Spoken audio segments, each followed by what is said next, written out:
Hello বন্ধুরা, আপনারা কি কোনোদিন সয়াবিনের তৈরি চপ খেয়েছেন? তাহলে চলুন আজকে আমরা তৈরি করব সয়াবিনের তৈরি চপ।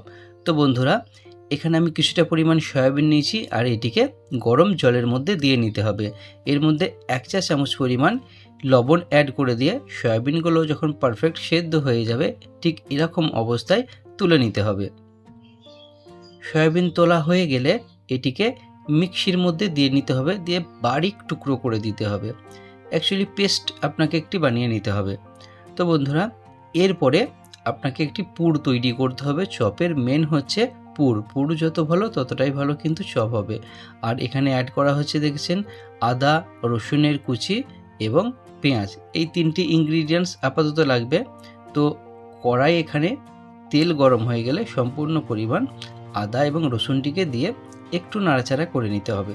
এটি যখন একটু কুকড হয়ে যাবে এমন তো অবস্থায় পেঁয়াজগুলো অ্যাড করে দিতে হবে। পেঁয়াজগুলো অ্যাড করে দিয়ে কিছুক্ষণ যাবৎ নাড়াচাড়া করতে হবে।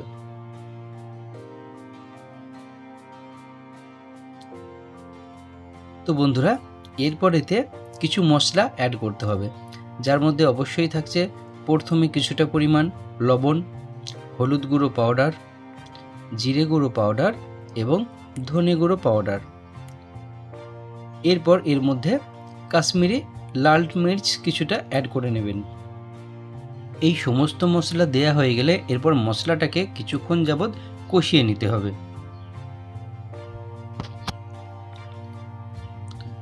এরপর এর মধ্যে অ্যাড করবেন কুচিয়ে রাখা কিছুটা পরিমাণ কাঁচা লঙ্কা এবং এগুলো কিছুটা এখানে কষানো হয়ে গেলে পারফেক্টভাবে এরপর এর মধ্যে আগে থেকে সেদ্ধ করে রাখা আলুকে অ্যাড করে দিতে হবে। দেখুন, পুরের মধ্যে আলুটা ম্যান্ডেটরি আপনাকে দিতেই হবে। এরপর খুব সুন্দরভাবে এই মশলা আর আলুকে আপনাকে মাখিয়ে নিতে হবে।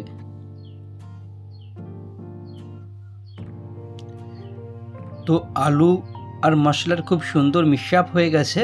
এরপর এখানেতে যে সয়াবিনটি পেস্ট বানানো হয়েছিল এই বারিক দেখুন এটিকে এর মধ্যে দিয়ে দিতে হবে।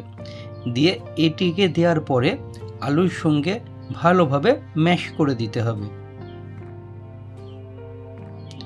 অ্যাকচুয়ালি পুরোটা আপনি যতটাই ভালো বানাতে পারবেন ততটাই কিন্তু আপনার যে চপ তার স্বাদ হবে।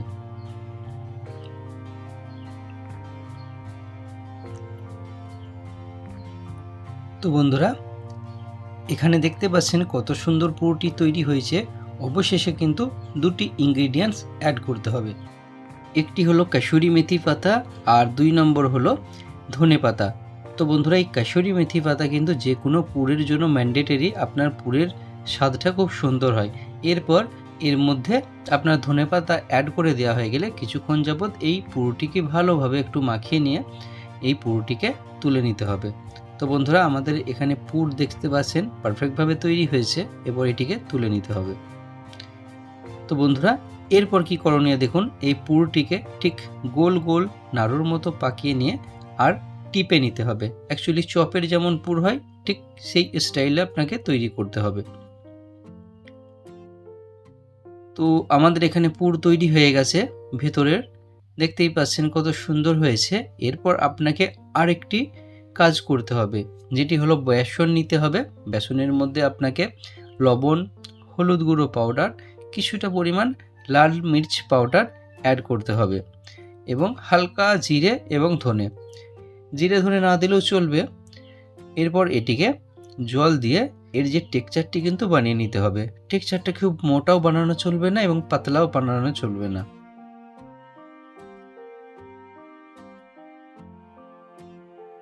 এখন দেখতে পাচ্ছেন টেক্সচারটি অনেকটা মোটা আছে, কিন্তু এতটা মোটা হলে আপনার চপ কিন্তু পারফেক্ট তৈরি হবে না।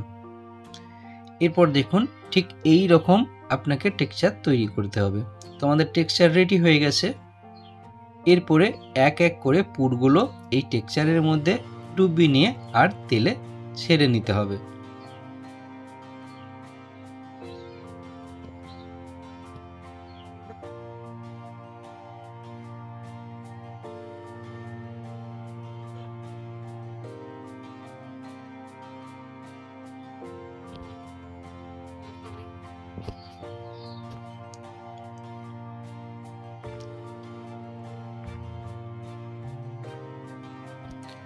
তো বন্ধুরা, চপ সম্পূর্ণভাবে তেলের মধ্যে ছাড়া হয়ে গেলে এরপর এগুলিকে উল্টে পাল্টে নিয়ে খুব সুন্দরভাবে ভেজে নিতে হবে।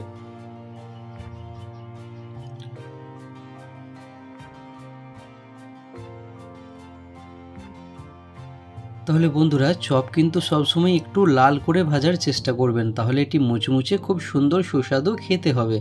আর দেখতেই পাচ্ছেন আমাদের চপ ভাজা এখানে কমপ্লিট হয়ে গেছে, চপগুলো কিন্তু খুব লালভাবে ভাজা হয়েছে। এরপর এগুলিকে তুলে নিতে হবে। তো বন্ধুরা, এইভাবে খুব সহজ উপায়ে আপনারা সয়াবিনের চপ বাড়িতে বানিয়ে নিতে পারেন। আরও নতুন ভিডিও দেখার জন্য অবশ্যই আয়াত কিচেন চ্যানেলকে সাবস্ক্রাইব করে নেবেন। Bye bye.